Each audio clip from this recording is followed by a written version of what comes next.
أتى رمضان فاقبل يا أخيا إلى الرحمن واتبع النبي. أعظم نبض ينبضه هذا القلب وأغلى أمنية نتمناها وأكثر دعاء نردده أن يبلغنا الله وإياكم رمضان وليالي رمضان. ماذا تعني لك إذا بلغك الله وأهل الله عليك هلال رمضان؟ أي نعمة أعظم من نعمة أن يفتح الله عز وجل لك أبواب الرحمة وأبواب المغفرة وأبواب العتق من النيران؟ أي نعمة أفضل وأحسن من أن يجعل الله عز وجل لك بوابة تتقرب إليه ويرحمك ويكرمك ويدخلك الجنة ويرزقك ويبعدك من النار؟ بل قد ينتهي رمضان وتكون ممن قد غفر الله لهم. شهر رمضان الذي أنزل فيه القرآن هدى للناس وبينات من الهدى والفرقان. هذه النعمة ليست لكل أحد. الملايين الذين أخذناهم طوال العام إلى المقابر والملايين الذين هم على الأسرة البيضاء في العناية، إذا اختارك الله عز وجل لتكون في عداد من أهن الله عليهم هذا الهلال وهذه النفحات وهذه الليالي، فاعلم علم اليقين أن الله قد أحبك وأن الله قد فتح لك أبواب الرحمة.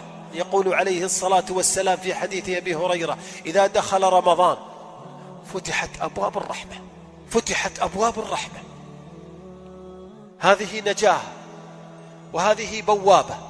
إذا كان لديك مناسبة الأسبوع القادم أو الأسبوع الذي يليه لن تهنأ ولن يهدأ لك بال حتى تعد العدة، تبذل كل ما في وسعك حتى تهيئ نفسك لهذه المناسبة. فكيف إذا كنت مدعو لمناسبة عظيمة يجب عليك ألا تفرط حتى في هذه الليالي لتهيئ نفسك لها، ليعلم الله عز وجل أنك بنيتك وأمنيتك تتمنى، وقد يرحمك الله عز وجل ويبلغك هذا الشهر، ويبلغك هذا الشهر.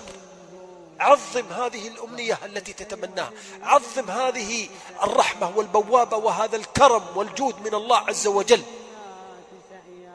احرص على الممحاة التي سماها الصحابة ممحاة الذنوب. أكثر من الاستغفار في بيتك قبل أن تنام على وضوء، جلست بعد صلاة الفجر، أكثر من الاستغفار يتغير حالك.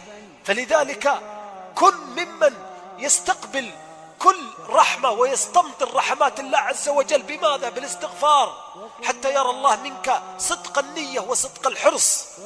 فإذا أكثرت من الاستغفار فقد هيأت هذه النفس لطاعة الله والثبات، وأخرجت الفتور والملل وأخرجت الظلمات من جسدك، فبان النور في قلبك وبان النور في وجهك. أتى رمضان فاقبل يا أخيا إلى الرحمن واتبع النبي.